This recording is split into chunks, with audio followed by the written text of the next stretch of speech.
இன்றைக்கி நம்ம பார்க்க போகிறது 19th செஞ்சுரி மூவி பற்றி தான். இந்த படத்தோட பேர் வியர்ட் தி ஆல் ஆன்கோவிக் ஸ்டோரி அப்படிங்கிற சிங்கர் பற்றின ஸ்டோரி தான் இந்த படம். இந்த படத்தில் நம்ம ஹாரியான ரிச்சர்ட் தான் வந்து ஹீரோவாக நடிச்சிருக்காரு. இந்த படத்தோட ஓப்பனிங் சீன்லேயே வந்து ஹாரிக்கு ஏதோ ஆக்சிடென்ட் ஆயிருக்கு. ஹாஸ்பிட்டலில் கூட்டிகிட்டு போயிட்டு அவர் உயிருக்கு போராடிட்டு இருக்காரு. அவருக்கு வந்து காப்பாற்றுறதுக்காக தான் அங்கே இருக்கிற டாக்டர்ஸ் எல்லாருமே வந்து பார்த்துட்ருக்காங்க, ட்ரை பண்ணிட்டு இருக்காங்க. அப்படி அவங்க காப்பாற்ற ட்ரை பண்ணும்போது கரெக்டாக அவருக்கு உயிர் வந்துடுது. முழிச்சிடறாரு. முழிச்சோன்னே கத்துறாரு. இங்கே கட் பண்ணி அவரோட பாஸ்ட் லைஃப்பை பற்றி பார்க்கலாம். இப்போ வந்து நம்ம ஹாரி, அதாவது இந்த படத்தோட ஹீரோ வந்து ரொம்பவே சின்ன பையனா இருக்காரு. இவரோட பேர் வந்து வியர்ட் தி ஆல். இவருக்கு வந்து மியூசிக் அப்படின்னாலே ரொம்பவே பிடிக்கும். இப்போ வந்து டாக்டர் டெர்மண்டோ அப்படிங்கிற ஷோவை தான் வந்து ரேடியோவில் கேட்டுட்டு இருக்காரு. அப்போ அவங்க அம்மா வந்து அதெல்லாம் நீ கேட்காத, இதெல்லாம் ரொம்ப கேவலமான ஷோ அப்படிங்கிற மாதிரி இந்த பையனை வந்து திட்டிகிட்டு இருக்காங்க. இவனுக்கு ஆனால் வந்து இந்த பரோடி சாங் அதை வந்து பாடுறதுல ரொம்பவே பிடிக்கும். அவன் வந்து அவங்க அம்மா அப்படி சொன்னதை கேட்டுட்டு ரொம்பவே ஃபீல் பண்ணுறான். சரிவா சாப்பாடு ரெடியாக இருக்குது அப்படின்னு சொல்லிட்டு இவங்க 3 பேரும் உட்காந்து சாப்பிட்டுட்டு இருக்காங்க. இவங்க 2 பேர் வந்து இந்த பையனோட அம்மா அப்பா. இந்த நேரத்தில் அவங்க அம்மா வந்துட்டு அப்பாவுக்கு வேலையெல்லாம் எப்படி போச்சு, இன்றைக்கி நாள் எப்படி போச்சுன்னு பேசுடா அப்படின்னு சொல்லிட்டு பையன் கிட்ட சொல்கிறாங்க. பையனுக்கு வந்து அப்பா கூட பேசுறதுல அவ்வளோவா விருப்பம் இருக்காது. ஏன்னா எது பண்ணாலும் வந்து ஏதாவது திட்டிகிட்டு இருப்பார். அதோட இவன் சாங் பாடுறது அதெல்லாம் வந்து அவருக்கு சுத்தமாக பிடிக்காது. சரி இவனு வேறு வழி இல்லாமல் அம்மா சொல்கிறாங்களே அப்படின்னு சொல்லிட்டு இன்றைக்கி நாள் எப்படி போச்சு அப்படின்னு கேட்குறான். அவர் வந்து அவரோட ஃபேக்ட்ரியில், இவர் வந்து ஒரு ஃபேக்ட்ரியில் ஒர்க் பண்ணுறாரு. அந்த எக்ஸ்பீரியன்ஸை பற்றி ஃபுல்லாக சொல்லிட்டு இருக்காரு. ஐயோ தெரியாமல் கேட்டுட்டோம், இவர் பேசிக்கிட்டே இருக்காரே அப்படிங்கிற மாதிரி அந்த பையன் பார்க்குறான். அவர் பேசி முடிச்சதுக்கப்புறமா நீயும் என்னோட ஃபேக்ட்ரியில் வந்து ஜாயின் பண்ணிடு அப்படிங்கிற மாதிரி சொல்கிறாரு. அதுக்கு இந்த பையன், நான் உங்கள் ஃபேக்ட்ரியிலலாம் வேலை செய்ய மாட்டேன், நான் வந்து பரோடி சாங் தான் வந்து பாட போகிறேன், எனக்கு அதுதான் வந்து ரொம்பவே பிடிக்கும் அப்படிங்கிற மாதிரி சொல்கிறான். அதெல்லாம் நீ பண்ணக்கூடாது அப்படின்னு சொல்லிட்டு இதை கேட்டுட்டு அவர் ரொம்பவே கோவப்படுறாரு. அவங்க அம்மா அப்பாக்குள்ள வந்து ஒரு சண்டை வருது. உடனே இந்த பையனோட அம்மாவும் வந்துட்டு அப்பா சொல்கிறத கேட்டு நடந்துக்கோ, உன்னோட நல்லதுக்கு தான் சொல்லுவார் அப்படின்னு சொல்கிறாங்க. அந்த பையன் வந்து கோவப்பட்டு அங்கேருந்து எந்திரிச்சு போயிடுறான். அவனுக்கு இந்த பரோடி சாங் பாடுறது தான் வந்து ரொம்பவே விருப்பம். இந்த சாங் வந்து ஒன்றும் இல்லை, இப்போ ஒரு சாங் போட்டிருக்காங்க, அது நல்லா ஃபேமஸாக இருக்குன்னா அதோட லிரிக்ஸை மாற்றிட்டு மியூசிக்லாம் அப்படியே வச்சு பாடுறது மாதிரி தான். இப்போ இந்த பையன் எந்திரிச்சு வரும்போது யாரோ வந்து கதவு தட்டுறாங்க. யாராது அப்படின்னு பார்த்தா ஒரு சேல்ஸ்மேன். அவர் வந்து ஓ நீங்கள் தான் இந்த வீட்டில் பெரியவர் அப்படிங்கிற மாதிரி பேசி இந்த பையனுக்கிட்ட வந்து எதுவுமே பேச விடாமல் இவர் கொண்டு வந்த பொருளை வந்து விற்கிறதுலே குறியாக இருக்காரு. அது வந்து ஹார்மோனிய பெட்டி. அதை பார்த்ததுமே அவனுக்கு ரொம்பவே சந்தோஷமாயிருது. அதை வந்து அவனோட கழுத்தில் மாட்டி விட்டுட்டு எங்கே வாசி பாப்பா அப்படிங்கிற மாதிரி வந்து சொல்கிறாரு. இந்த மாதிரி எப்படியாவது இதை வந்து இவன்கிட்ட வித்தரலாம் அப்படிங்கிற மாதிரி அவனோட வேலையை அவன் பார்க்குறதுல குறியாக இருக்கான். அந்த பையனுக்கும் அந்த ஹார்மோனிய பெட்டி வந்து ரொம்பவே பிடிச்சிருக்கு. சரி இதை வந்து நம்ம யூஸ் பண்ணலாம் அப்படின்னு வந்து பார்த்துட்டு இருக்கான். இவங்க 2 பேரும் இப்படி பேசிட்டு இருக்க கேப்பில் வந்து கரெக்டாக இவங்க அப்பா வந்துடுறாரு. யாரா நீங்கள் என்ன பண்ணிட்டு இருக்க என்னோட பையன்கிட்ட அப்படின்னு சொல்லிட்டு அவன்கிட்ட வந்து சண்டை போட போகிறாரு. அதோட இந்த ஹார்மோனிய பட்டியை பார்த்ததும் அவர் இன்னுமுமே டென்ஷன் ஆகி அந்த சேல்ஸ்மேனை வந்து அடி பொலன்னு பொழந்துடுறாரு. இதை பார்த்தா நம்ம ஹீரோவுக்கு வந்து ஒன்றுமே புரியல. ஐயோ அவர் அடிச்சே கொன்றாதீங்க அப்படிங்கிற மாதிரி வந்து சொல்லிட்டு இருக்காரு. கரெக்டாக அவங்க அம்மா வந்து அந்த இடத்துல வந்து அந்த சண்டையை தடுத்து எப்படியோ வந்து அவங்க அப்பாவை கன்வின்ஸ் பண்ணி உள்ளே அனுப்பிடுறாங்க. அதுக்கப்புறமா அந்த சேல்ஸ்மேனுக்கு என்ன ஆச்சு அப்படின்னு போயிட்டு அவங்க அம்மா பார்ப்பாங்க. அப்படின்னு பார்த்தா அந்த பையன்கிட்ட போயிட்டு உனக்கு எதுவும் ஆகலை அப்படின்னு பேசிட்டு இருக்காங்க. இது சரியான பைத்தியக்கார குடும்பமாக இருக்கும் போல. இப்போ அந்த சேல்ஸ்மேன் வந்து பயங்கர அடிபட்டு அங்கே கிடக்கிறாரு. அதோட இந்த ஹார்மோனிய பற்றியை நான் உனக்கு வாங்கி கொடுக்குறேன், ஆனால் இந்த விஷயம் உங்கள் அப்பாவுக்கு தெரியாமல் நீ பார்த்துக்கோ அப்படின்னு அவங்க அம்மா வந்து சீக்கிரட்டாக தன்னோட பையனுக்கு வந்து இந்த ஹார்மோனிய பற்றியை வாங்கி கொடுக்குறாங்க. ஏன்னா அவனுக்கு வந்து அது ரொம்பவே பிடிச்சிருக்கு, ஆனால் அவங்க அப்பாவுக்கு பிடிக்காது அப்படிங்கிறனால. இப்படியே கொஞ்ச நாள் போகுது. நம்ம சின்ன பையன் வந்து பெருசாக வளர்ந்துட்டாரு. இவர் வந்து இப்போ ஸ்கூல் பஸ்ஸில் போயிட்டு இருக்கும்போது இவனுக்கு வந்து 2 ஃப்ரெண்ட்ஸ் இருப்பாங்க. அவங்க வந்து இவங்கிட்ட பேச்சு கொடுக்குறாங்க. இன்றைக்கி நைட்டு வந்து எங்களோட வீட்டுக்கு பக்கத்தில் ஒரு பார்ட்டி அரேஞ்ச் பண்ணியிருக்கோம், அதுக்கு வந்து நீ வா அப்படிங்கிற மாதிரி இவனை வந்து கூப்பிட்றாங்க. ஐயோ பார்ட்டியா, எங்கள் வீட்டிலலாம் யாரும் விட மாட்டாங்கப்பா, நான்லாம் வரல அப்படிங்கிற மாதிரி நம்ம ஹீரோ சொல்கிறான். இப்போ நீ இந்த சான்ஸை மிஸ் பண்ண அப்படின்னா கண்டிப்பாக நீ திருப்பி இதெல்லாம் என்ஜாய் பண்ண முடியாது. அதனால் எப்படியாவது உங்கள் அம்மா அப்பா கிட்ட ஏதாவது பொய் சொல்லிட்டு ஏமாற்றிட்டு நீ கண்டிப்பாக பார்ட்டிக்கு வரணும் அப்படிங்கிற மாதிரி அவங்க 2 பேரும் வந்து கம்பல் பண்ணி ஹீரோவை கூப்பிட்றாங்க. ஹீரோ வந்து அவங்க சொன்னது மாதிரியே அங்கே வந்து அப்படியே புல் வைக்கலாம் போட்டுட்டு அவர் இருக்க மாதிரி செட் பண்ணிவிட்டு அந்த பார்ட்டிக்கு போகிறாரு. இவர் வந்து பார்ட்டினா சும்மா ஜாலியாக இருக்கும் அப்படிங்கிற மாதிரி நினச்சிருப்பாரு. ஆனால் இங்கே வந்து ட்ரிங்க்ஸு அப்படி இப்படின்னு கூத்தாட்டம் போட்டுட்டு இருப்பாங்க. இதை பார்த்தா நம்ம ஹீரோவுக்கு வந்து பிடிக்காது. இந்த மாதிரி பார்ட்டின்னு தெரிஞ்சதான் நான் கண்டிப்பாக வந்திருக்க மாட்டேன், நான் உடனே இங்கேருந்து போகிறேன், எனக்கு இதெல்லாம் பிடிக்காது அப்படிங்கிற மாதிரி நம்ம ஹீரோ வந்து எஸ்கேப் ஆக பார்க்குறாரு. ஆனால் அந்த ஃப்ரெண்ட்ஸ் வந்துட்டு அப்படிலாம் உன்னை விட்டுற மாட்டோம், நீ வந்து இங்கே தான் இருக்கணும் அப்படின்னு சொல்லிட்டு அவனை கம்பல் பண்ணி இருக்க வைக்கிறாங்க. அந்த பார்ட்டியை அவனும் வந்து என்ஜாய் பண்ண ஆரம்பிக்கிறான். கொஞ்ச நேரத்துக்கு அப்புறமா அவங்க ஃப்ரெண்ட்ஸ் வந்து இவனோட அந்த ஹார்மோனிய பெட்டியை வந்து எடுத்துகிட்டு வந்துடுறாங்க. இதை வந்து நீ எங்களுக்கு வாசிச்சு காட்டணும் அப்படிங்கிற மாதிரி நம்ம ஹீரோ கிட்ட அதை கொடுத்துட்றாங்க. அங்கே இருக்கிறவங்க எல்லாரும் ரொம்பவே கலாய்ச்சிட்டு இருக்காங்க. எப்படி இதை உனக்கு கரெக்டாக வாசிக்க தெரியாது அப்படிங்கிற மாதிரி நம்ம ஹீரோக்கு வந்து கொஞ்சம் கோவம் வந்துடுது. யாரை பார்த்து என்ன சொல்கிறீங்க அப்படின்னு சொல்லிட்டு ஒரு பெர்ஃபார்மன்ஸ் பண்ணுறாரு. அது ரொம்பவே சூப்பராக இருக்குது. பரவாயில்லையே நீ நல்லா பெர்ஃபார்மன்ஸ் பண்ணுற அப்படின்னு சொல்லிட்டு அங்கே இருக்கிற எல்லாருக்குமே இது வந்து ரொம்பவே பிடிச்சிருக்கு. அதை என்ஜாய் பண்ணிட்டு இருக்க அந்த டைமிங்கில் கரெக்டாக இந்த இடத்துக்கு வந்து போலீஸ் வந்துடுறாங்க. ஏன்னா இது வந்து இல்லீகலாக நடத்துகிற பார்ட்டி. இந்த பார்ட்டி இல்லீகலாக நடக்கிறதுனால இப்போ போலீஸ் வந்துட்டாங்க. இங்கே இருக்கிற எல்லாருமே தப்பிச்சு ஓடிட்டு இருக்காங்க. ஆனால் நம்ம ஹீரோ மட்டும் கரெக்டாக மாட்டிக்கிட்டாரு. அப்படி மாட்டின அவரை நேராக வீட்டுக்கு கொண்டுட்டு போய் அவரை பற்றி வந்து கம்ப்ளைண்ட் பண்ணுறாங்க. இதை கேட்டால் அவங்க அம்மா அப்பா பயங்கர டென்ஷன் ஆகுறாங்க. சும்மாவே அவங்க அப்பா வந்து இவர் மேலே கத்திக்கிட்டே தான் இருப்பார். இப்போ இந்த மாதிரி இன்ஃபர்மேஷன் தெரிஞ்சோன்னா இன்னும் சுத்தம். இவங்களுக்குள்ள வந்து பயங்கரமான சண்டை வந்துட்டு இருக்கு. இவங்க 2 பேருக்கும் நடந்த பயங்கரமான சண்டையெல்லாம் அவங்க அப்பா போயிட்டு அந்த ஹார்மோனிய பெட்டியை போட்டு உடச்சிடுறாரு. இதை பார்த்தா நம்ம ஹீரோ இன்னும் டென்ஷன் ஆயிடுறாரு. நீங்கள் இது மாதிரி பண்ணிட்டீங்கல்ல, இதுக்கப்புறம் நான் உங்கள் கூட கண்டிப்பாக இருக்க மாட்டேன், நான் இந்த வீட்டை விட்டு வெளியே போகிறேன் அப்படின்னு சொல்லிட்டு கோவப்பட்டு இந்த வீட்டை விட்டு வெளியில் போயிடுறாரு. இங்கே வந்து கட் பண்ணால் இன்னும் கொஞ்சம் வந்து பெருசாகவே வளர்ந்துட்டாரு.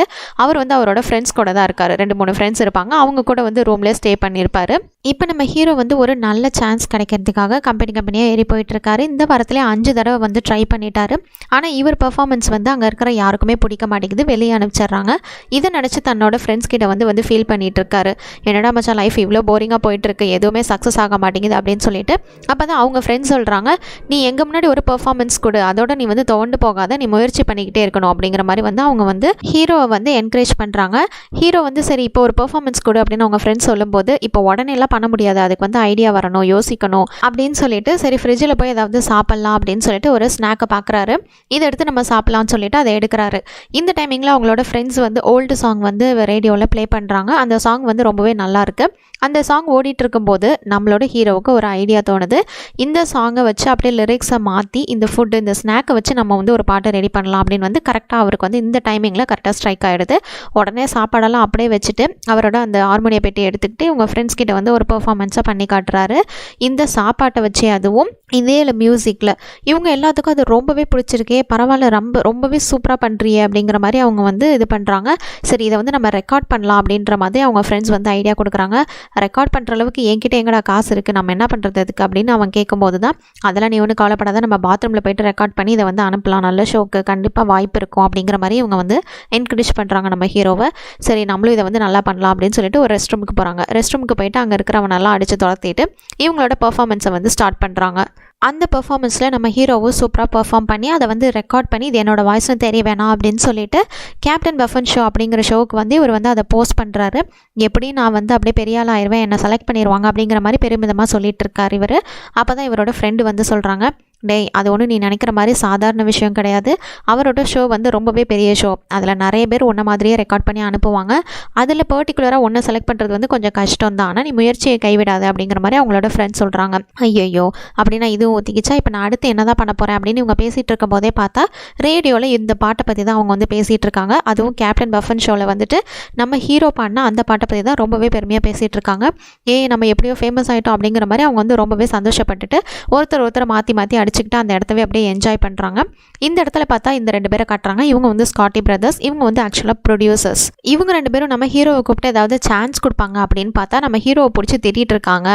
ஏன் அப்படின்னு பார்த்தா ஆலி மண்டையும் பாரு, நாங்கள் வந்து கஷ்டப்பட்டு ரெக்கார்டிங் பண்ணி நாங்கள் வந்து ஷோ பண்ணோம் அப்படின்னு நினச்சி காசை போட்டால் நீ ரொம்ப ஈஸியாக வந்துட்டு கேவலமாக ஒரு பாட்டை பாடிட்டு போயிட்டுருக்கியா அப்படிங்கிற மாதிரி வந்து அவங்க கூட இருக்கிறவங்க 2 பேருமே வந்துட்டு ரொம்பவே ஹீரோவை திட்டிகிட்டு இருக்காங்க. நான் ஒன்றும் உங்களோட வேலையெல்லாம் கெடுக்கல, நான் வந்து ரெக்கார்ட் பண்ணி என்னோட பாட்டை ரெக்கார்ட் பண்ணி கேப்டன் பஃபன் ஷோக்கு தான் வந்து அனுப்பினேன், அதில் வந்து அவங்க என்னையை செலக்ட் பண்ணியிருக்காங்க, அதுக்கு நான் என்ன பண்ண முடியும் அப்படிங்கிற மாதிரி அவர் வந்து சொல்கிறாரு. ஓ அந்த ஷோக்கு தான் நீ வந்து ரெக்கார்ட் பண்ணி அனுப்பிச்சியா அப்படின்னு சொல்லிட்டு பெருமையாக பேச வருவாங்கன்னு பார்த்தா இவரை மறுபடியும் திட்டிகிட்டு இருக்காங்க. உன்னோட காஸ்டியூமுக்கு உனக்கு ஏதாவது சம்மந்தம் இருக்காடா, ஏன் இப்படிலாம் பண்ணிகிட்டு இருக்க அப்படிங்கிற மாதிரி இவரை வந்து பயங்கரமாக திட்டுறாங்க. அதுக்கு கூட நம்ம ஹீரோ கோவப்படாமல் அப்படியே அமைதியாக தான் இருக்கார். அதோட எனக்கு திறமை இருக்குது, நான் வந்து முன்னேறேன், உங்களுக்கு அந்த இது இருந்தால் நீங்கள் வந்து பண்ணிக்கோங்க அப்படின்னு சொல்லிட்டு ஹீரோ அங்கேருந்து கிளம்பிடுறாரு. இப்போ வெளியில் போயிட்டு வந்து ஒரு பாரில் பாடுறதுக்காக நம்ம ஹீரோவை கூப்பிட்டுருப்பாங்க.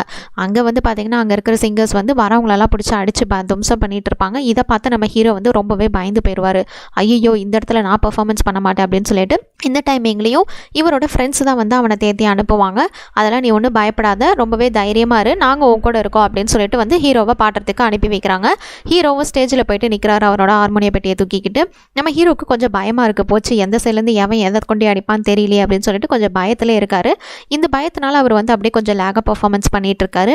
இதை பார்த்து அவரோட ஃப்ரெண்ட்ஸ் வந்து நம்மளும் போனால் தான் சரிப்பட்டு வரும் போல் அப்படின்னு சொல்லிட்டு இவங்க 3 பேர் வந்து களத்தில் இறங்குறாங்க. இவனுக்கு வந்து சைடில் இன்ஸ்ட்ருமெண்ட்ஸ் எல்லாமே வாசிக்க ஆரம்பிக்கிறாங்க. அந்த பாட்டு வந்து அப்படியே செம ரேப் ஆகுது. அதுவும் ஐஸ்கிரீம் பார்த்தினா ஒரு பாட்டை வந்து இவங்க பாடுறாங்க. ஒரு ஐஸ்கிரீமை வச்சு இந்த அளவுக்கு பரோடே சாங் பாட முடியுமா அப்படின்னு சொல்லிட்டு அங்கே இருக்கிற எல்லாரும் ரொம்பவே எமோஷ்னல் ஆயிடுறாங்க. இவரோட பெர்ஃபார்மன்ஸ் அங்கே இருக்கிறவங்களுக்கு ரொம்ப பிடிச்சிருக்கு. இப்போ நம்ம ஹீரோவை பார்க்குறதுக்கு ஒரு கேரக்டர் வராரு. ஆக்சுவலாக இவர் தான் வந்து டாக்டர் டெர்மாண்டோ. இவர் வந்து சின்ன வயசில் நம்ம ஹீரோ வந்து ரேடியோ வச்சுட்டு இவரோட ஷோவை கேட்டுட்டு இருப்பாரு. அவங்க அம்மா கூட பிடிங்கிட்டு போவாங்களே, அவர் தான் இந்த மனுஷன். இவர் வந்து இவரோட பெர்ஃபார்மன்ஸை பார்த்துட்டு ரொம்பவே பிடிச்சு போயிருக்கும். ஓ நீங்கள் தானா, ஐயோ நான் உங்களோட பெரிய ஃபேன் தலை அப்படிங்கிற மாதிரி நம்ம ஹீரோ வந்து பேசிகிட்டு இருக்காரு. சரி ஓகே அதெல்லாம் இருக்கட்டும், நீ வந்து என் கூட சேர்ந்துட்டியா, நம்ம வந்து சேர்ந்து பெர்ஃபார்மன்ஸ் பண்ணலாம், நிறையவே வந்து ஹிட் பண்ணலாம் அப்படிங்கிற மாதிரி வந்து சொல்கிறாரு. இதை கேட்ட நம்ம ஹீரோவுக்கு ரொம்பவே சந்தோஷமாயிருது. ஏன்னா அவருக்கு பிடிச்ச ஆள் அவரே பெர்ஃபார்மன்ஸ்க்கு கூப்பிட்றாரு, எப்படி போகாமல் இருப்பார். சரி அதுக்கு முன்னாடி எங்கள் வீட்டில் ஒரு பார்ட்டி அரேஞ்ச் பண்ணியிருக்கேன், அதுக்கு வாங்க அப்படின்ற மாதிரி அந்த டாக்டர் மட்டும் சொல்லிடுறாரு. அதுக்கு நம்ம ஹீரோவும் அவங்களோட 3 ஃப்ரெண்ட்ஸும் வந்து வராங்க. ஆக்சுவலாக இந்த இடத்துல இருக்கிறவங்களே பார்த்தா அப்படியே பைத்தியக்கார கூட்டத்துலேருந்து வந்த மாதிரி தான் இருக்காங்க. ஒவ்வொருத்தரும் ஒவ்வொரு விதமாக இருக்கான். அங்கே இருக்கிற ஒவ்வொருத்தர்கிட்டயா டாக்டர் டெர்மாண்டோ வந்துட்டு நம்ம ஹீரோவை இன்ட்ரோடியூஸ் பண்ணி வைக்கிறாரு. அவங்களும் ரொம்பவே ஜாலியாக அவங்க வந்து வரவேற்கிறாங்க. இதில் வந்து ஒருத்தனை காமிக்கிறாங்க. இவனோட பேர் வந்து உல்ஃப் ஜாக். இவன் மட்டும் நம்ம ஹீரோவை வந்து ஏற்றுக்கல, ரொம்பவே திமிராக பேசிகிட்டு இருக்கான், கிண்டல் பண்ணிகிட்டு இருக்கான். அதுக்கு டர்மெண்டோவும் வந்துட்டு இந்த மாதிரிலாம் பண்ணாத, இது தப்பு அப்படிங்கிற மாதிரி சொல்கிறாங்க. ஹீரோக்கு சப்போர்ட் பண்ணுறாரு. இருந்தால் கூட அவன் வந்துட்டு அவனை கேவலமாக தான் பார்த்து பேசிகிட்டு இருக்கான். அந்த பரோடி சாங் பார்க்குறவன் தானே நீனு அப்படிங்கிற மாதிரி வந்து கேவலமாக பேசுகிறான். அதுக்கு நம்ம ஹீரோவும் கோவப்படுறான். சரி முடிஞ்சால் நீ இப்போ இங்கே ஒரு பரோடி சாங்கை பாடி காட்டேன் பார்ப்போம் அப்படிங்கிற மாதிரி வந்து நம்ம ஹீரோக்கே சவால் விடுறான். இதை கேட்டு கோவப்பட்ட நம்ம ஹீரோ அந்த இடத்துல வந்து ஒரு பாட்டை பாட ஆரம்பிக்கிறாரு. அதுவும் another one rides the bus அப்படிங்கிற பரோடி சாங். இதை கேட்டு அவங்க வந்து ரொம்பவே அப்படியே என்ஜாய் பண்ணுறாங்க. ஏன்னா அவ்வளோ சூப்பராக இருக்குது, அவங்களோட பெர்ஃபார்மன்ஸ் எல்லாமே அவ்வளோ சூப்பராக இருக்குது. அங்கே இருக்கிற எல்லாருமே இந்த பாட்டை வந்து என்ஜாய் பண்ண ஆரம்பிச்சிட்டாங்க. இதுக்கு வந்து அந்த உல்ஃப் வந்து சாரி சரி நான் உன்னை தெரியாமல் வந்து தப்பாக இடம் போட்டுட்டேன் அப்படின்ற மாதிரி சொல்கிறான். நம்ம ஹீரோக்கு வந்து ரொம்பவே பெருமிதமாக இருக்குது. அதுக்கப்புறமா அந்த உல்ஃப் கூட இருந்த ஒருத்தன் வந்து கேட்குறான், எங்களுக்கு வந்து நாளைக்கு ஒரு பார்ட்டி இருக்குது, அந்த பார்ட்டியில் நீ வந்து இதே சாங்கை பாடுறியா அப்படிங்கிற மாதிரி கேட்குறான். அதெல்லாம் பாட முடியாது அப்படிங்கிற மாதிரி அவன் வந்து சொல்லும்போது அங்கே இருக்க செக்யூரிட்டி கார்டு வந்து இந்த உல்ஃபை பிடிச்சிட்டு போயிடுறாங்க. ஹீரோ பயங்கர ஃபேமஸ் ஆயிடுறாரு. இவன் வந்து இவனோட பேர் எஸ்கபார், கஞ்சா கூட்டத்து தலைவன். இவனுக்கு நம்ம ஹீரோவை கூட ரொம்பவே பிடிச்சு போச்சு. இந்த இடத்துல இவளை காட்டுறாங்க. இவளோட பேர் மேடனா, ஓல்டு சிங்கர். இவ வந்து நம்மளோட ஹீரோவை பார்க்க வந்துட்டு சரி உன்னோட ஃபேமிலிலாம் எங்கே அப்படிங்கிற மாதிரி கேட்டுறா. நம்ம ஹீரோவுக்கு வந்து கொஞ்சம் எமோஷ்னல் ஆகிடுது. அவர் எதுவுமே அதை பற்றி பேசலை. வீட்டுக்கு போனதுமே அவங்க அம்மாவுக்கு வந்து கால் பண்ணி பேசுகிறான். அம்மா நீங்கள் எப்படி இருக்கீங்க, அப்பாலாம் எப்படி இருக்காரு அப்படிங்கிற மாதிரி பேசுகிறான். நான் வந்து எவ்வளோ பெரிய ஆளாயிட்டேன் தெரியுமா, எனக்குன்னு ஒரு ஃபேன்ஸே இருக்காங்க அப்படிங்கிற மாதிரி வந்து ரொம்பவே பெருமையாக சொல்லிட்டு இருக்கான். ஆனால் இதை பற்றிலாம் அவங்க அம்மா வந்து ரொம்ப பெருசாக எதுவும் ரியாக்ட் பண்ணலை. ஓ அப்படியா, சரி அப்படிங்கிற மாதிரி சிம்பிளாக தான் பேசுகிறாங்க. சரி அப்பா எப்படி இருக்காரு, இப்போயாவது என்னை திட்டாமல் இருக்காரா அப்படிங்கிற மாதிரி பெருமையாக பேசுகிறாரா அப்படின்ற மாதிரி கேட்குறான். ஆமாம்மா எப்பயுமே உன்னை பற்றி தான் பேசிகிட்டு இருக்காரு அப்படிங்கிற மாதிரி இவங்க சொல்கிறாங்க. அப்படியா, என்னை பற்றி என்ன பேசுகிறாரு அப்படின்னு இவன் கேட்கும்போது இதெல்லாம் ஒரு பொழப்புன்னு இவன் பண்ணிகிட்டு இருக்கான் பாரு, இந்த சாங்ஸ் எல்லாம் பாடிட்டு இருக்கான் அப்படின்னு சொல்லிட்டு பயங்கரமாக திட்டிகிட்டு இருக்காங்க அப்படின்னு வந்து அவங்க சொல்கிறாங்க. இதை கேட்டு நம்ம ஹீரோவுக்கு கொஞ்சம் கஷ்டமாகுது. அவங்க அம்மாட்ட பேசி முடிச்சதுக்கு அப்புறமா இப்போ டாக்டர் டெரண்டோவை தான் அவன் வந்து பார்க்க வரான். இவன் வந்து அவங்க அப்பாவை நினச்சி ரொம்பவே ஃபீல் பண்ணி சொல்லிட்டு இருக்கான். நான் எவ்வளோ பெரிய ஆளாகிட்டேன், இருந்தாலும் அவங்க என்னதே ஏற்றுக்க மாட்டேங்கிறாங்க அப்படின்னு ஃபீல் பண்ணிட்டு இருக்கான். அப்போ வந்து அவர் சாப்பிட்றதுக்கு ஒரு ஸ்நாக் கொடுக்குறாரு. இதை சாப்பிட்டுக்கிட்டே வந்து பேசு அப்படின்னு சொல்லிட்டு இவர் வந்து ஏதோ சொல்லிட்டு இருக்காரு. உன்னோட வளர்ச்சி அவங்களுக்கு பிடிக்காம இருக்கலாம், அதனால நீ அதை பற்றிலாம் கவலைப்படாத, நீ வந்து முயற்சி பண்ணிட்டே இரு அப்படிங்கிற மாதிரி அவர் சொல்கிறாரு. அதெல்லாம் அவன் பெருசாக எடுத்துக்காம ஆமாம் இந்த ஸ்நாக் ஏன் ஒரு மாதிரியாக இருக்குது அப்படிங்கிற மாதிரி கேட்குறான். அது ஒன்றும் இல்லை, அதில் வந்து ஒரு ட்ரக் கலந்துருக்கேன், அது வந்து ஒரு 10-12 மணி நேரத்துக்கு அப்புறமா அதுவே சரியாயிடும் அப்படிங்கிற மாதிரி இவர் சொல்கிறாரு. ஐயோ என்னது ட்ரக்கா அப்படிங்கிற மாதிரி நம்ம ஹீரோ வந்து கொஞ்சம் ஜர்க் ஆகிறான். இந்த இடத்துல அவனுக்கு வந்து அப்படியே கொஞ்சம் மயக்கம் வர மாதிரி இருக்குது. அந்த இடமே அப்படியே சுற்றுற மாதிரி இருக்குது. ஏதேதோ இல்யூஷன் மாதிரிலாம் தெரியுது. கனவு உலகத்துக்கு போகிற மாதிரி அவனுக்கு எல்லாமே அப்படியே வேறு மாதிரி தோணுது. இந்த இடத்துல ஒரு சைடு அவங்க அப்பா திட்டிகிட்டு இருக்காரு, அவங்க அம்மா கத்திட்டு இருக்காங்க இதெல்லாம் பண்ணாத அப்படின்னு சொல்லிட்டு. அந்த ஸ்காட்டி பிரதர்ஸ் ஒரு சைடு வந்து நீ இதெல்லாம் செய்யாத பாடாத அப்படிங்கிற மாதிரி சொல்லிட்டு இருக்காங்க. இதுக்கு நடுவில் நம்ம டாக்டர் டெரண்டோ மட்டும் ஒன்னால முடியும் அப்படிங்கிற மாதிரி வந்து சொல்லிட்டு இருக்காரு. இந்த மாதிரி பல இல்யூஷன்ஸ் அதை எல்லாத்தையும் முடிச்சுட்டு அவன் நெக்ஸ்ட் டே போயிட்டு நேராக ஸ்காட்டி பிரதர்ஸ் கிட்ட ஒரு கேசட்டை கொடுத்து இதை கேட்டு பாருங்க அப்படின்னு சொல்லிட்டு ரொம்பவே திமிரா உட்காந்துருக்கான். அதை அவங்க கேட்குறாங்க. ஆக்சுவலாக அது வந்து பரோடி சாங் கிடையாது, நம்ம ஹீரோவே பாடின ஒரிஜினல் சாங்கு. இது வந்து அவங்களுக்கு ரொம்பவே பிடிச்சிருக்கு. அந்த சாங் வந்து அவ்வளோ சூப்பராக இருக்குது. இதை கேட்டுட்டு டே நிஜமாவே இதை நீ தான் பாடினியாடா அப்படிங்கிற மாதிரி கேட்குறாங்க. ஆமாம் அப்படின்ற மாதிரி சொல்கிறாங்க. அந்த சாங் நேம் வந்து ஈட் இட் அப்படிங்கிற சாங் தான். அது வந்து ரொம்பவே ஃபேமஸான சாங்கு. இதை பார்த்துட்டு அங்கே இருக்கிறவங்க பரவாயில்லடா உனக்குள்ளேயும் இவ்வளோ திறமை இருக்கேன் அப்படிங்கிற மாதிரி வந்து ரொம்பவே அவனை பாராட்டுறாங்க. இந்த நேரத்தில் ஹீரோ இனிமேல் நான் என்னோட ஒரிஜினல் சாங் தான் பாட போகிறேன் அப்படின்னு சொல்லிட்டு வந்துடுறாரு. அவர் வீட்டில் இருக்கும்போது இவரை பார்க்கறதுக்காக அந்த மெடோனா வராங்க. ஆக்சுவலாக இவங்க தான் இந்த படத்தோட வில்லியே. இவங்களால தான் நம்ம ஹீரோட லைஃபே வந்து அப்படியே மாறப்போகுது. இவளுக்கு என்ன எண்ணம் அப்படின்னா நம்ம ஹீரோ போடுற சாங்ஸ் எல்லாத்தையும் எடுத்து இவன் வந்து பரோடி சாங் மாதிரி பாடி இவன் வந்து ஃபேமஸ் ஆயிடலாம் அப்படிங்கிற மாதிரி நினைக்கிறா. இதனால ஹீரோ வந்து டவுன் ஆயிடுவார். இவளுக்கு வந்து ஹீரோவோட பரோடி சாங்ஸ்லாம் ரொம்பவே பிடிச்சிருக்கு அப்படின்னு சொல்லிட்டு இருக்கும்போது நம்ம ஹீரோ சொல்கிறாரு, இனிமேல் நான் பரோடி சாங்ஸ்லாம் பாட போகிறதில்ல, நானே என்னோட ஒரிஜினல் சாங் வந்து பாட போகிறேன் அப்படின்னு வந்து பேசிகிட்டு இருக்காங்க. இவங்க 2 பேரும் பேசிட்டு இருக்கும்போது கரெக்டாக அந்த இடத்துக்கு வந்து டாக்டர் டொரண்டோ வராரு. அவர் வந்து அதை கூட இவன் வந்து பெருசாக எடுத்துக்கல. இவங்க 2 பேரும் உட்காந்து ரொமான்ஸ் பண்ணிட்டு இருக்காங்க. அப்போ தான் அவர் வந்து ஒரு சில விஷயங்களை சொல்கிறாரு. என்ன அப்படின்னா இதுக்கு முன்னாடி நீ பாட அந்த ஈட் சாங் வந்து டாப் 10ல் வந்துருச்சு அப்படிங்கிற மாதிரி சொல்கிறாரு. ஆனால் அதை பற்றி அவன் வந்து பெருசாக எதுவுமே கண்டுக்கல. இதுக்கப்புறமா இன்னொரு விஷயம் சொல்கிறாரு, அந்த கஞ்சா கூட்டத்து தலைவன் எஸ்கபார் இருக்கலாம், அவனோட 40th பர்த்டே செலிப்ரேஷன் வருது, அதுக்கு வந்து நீ வந்து அவனுக்கு பெர்ஃபார்மன்ஸ் பண்ணி கொடுக்கணுமா, அதுக்கு 3 million rupees கொடுக்குறாங்க அப்படிங்கிற மாதிரி சொல்கிறாரு. இதையும் அவன் வந்து பெருசாக எடுத்துக்கல.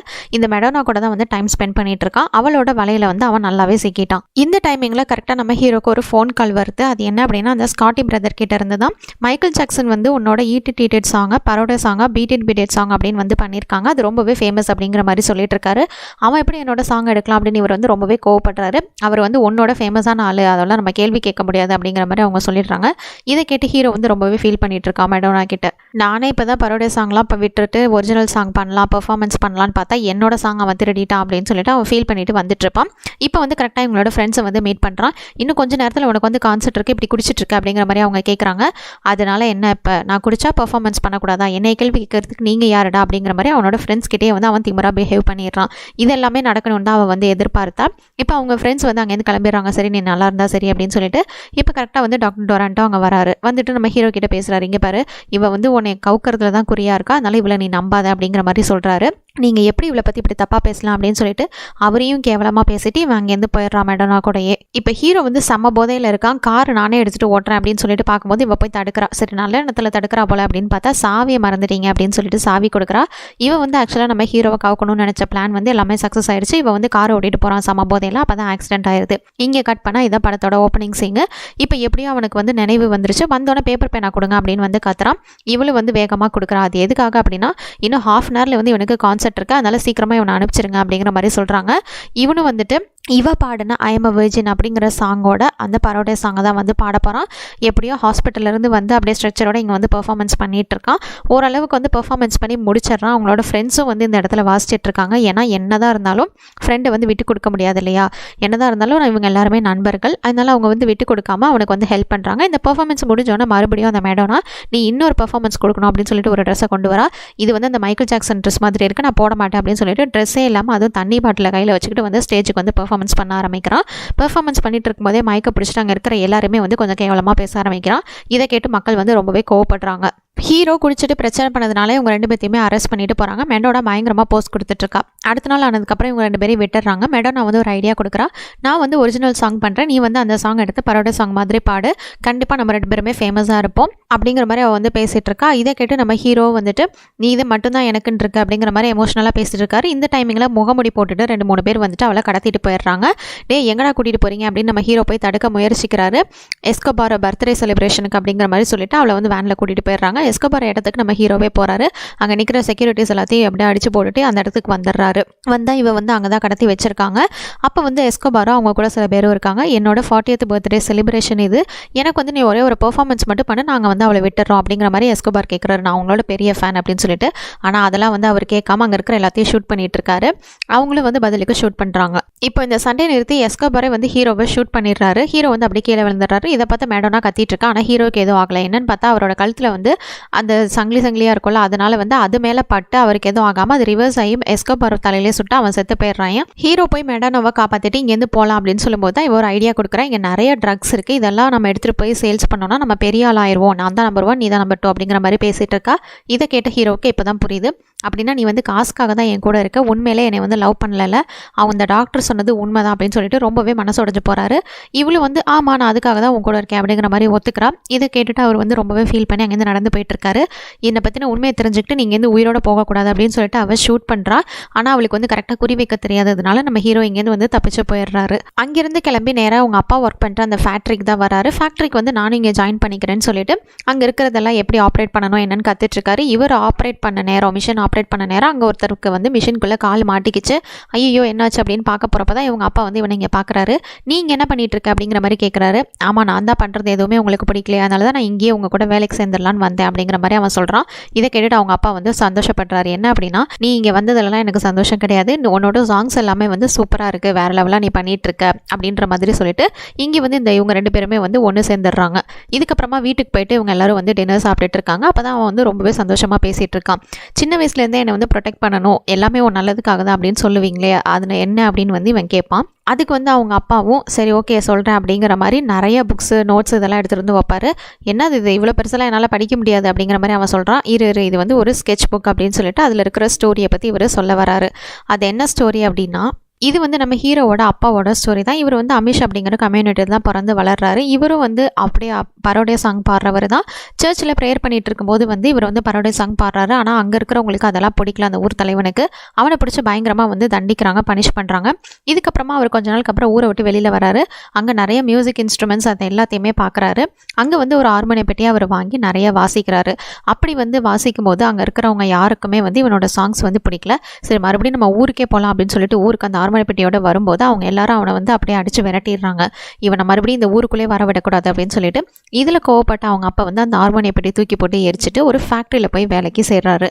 அங்கே தான் ஒரு பொண்ணை பார்த்து கல்யாணம் பண்ணி நம்ம ஹீரோ வந்து பிறக்கிறாரு. இதுதான் இவரோட ஃப்ளாஷ்பேக் ஸ்டோரி. இதனால வந்து நான் ரொம்பவே பாதிக்கப்பட்டேன். அதே சாங்ஸை வந்து நீ பாடி நீயும் வந்து இதில் பாதிக்கப்பட்டுறக்கூடாது அப்படின்னு சொல்லிட்டு தான் வந்து உன்னை வேணான்னு சொன்னேன் அப்படிங்கிற மாதிரி அவங்க அப்பா சொல்கிறாரு.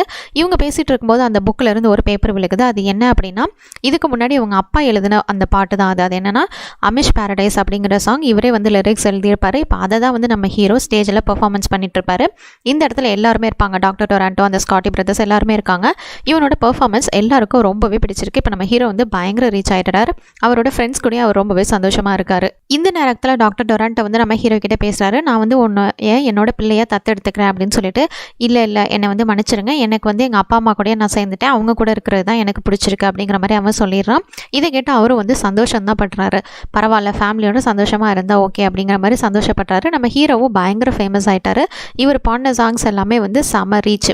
இப்போ ஒரு டிவி ஷோவில் வந்துட்டு WW சாம்பியனும் சிங்கர் டயானாவும் இருக்காங்க. இவங்க 2 பேரும் வந்துட்டு பெஸ்ட் ஹார்மோனியன் பிளேயர் வந்து அவார்டு கொடுக்கறதுக்காக வந்திருக்காங்க. அந்த அவார்டை வாங்குறது நம்மளோட ஹீரோ தான், வியர்ட் அல் ஆன்கோவிக். இந்த பேரை வச்சதே ஆக்சுவலாக வந்து டாக்டர் டொராண்டோ தான்.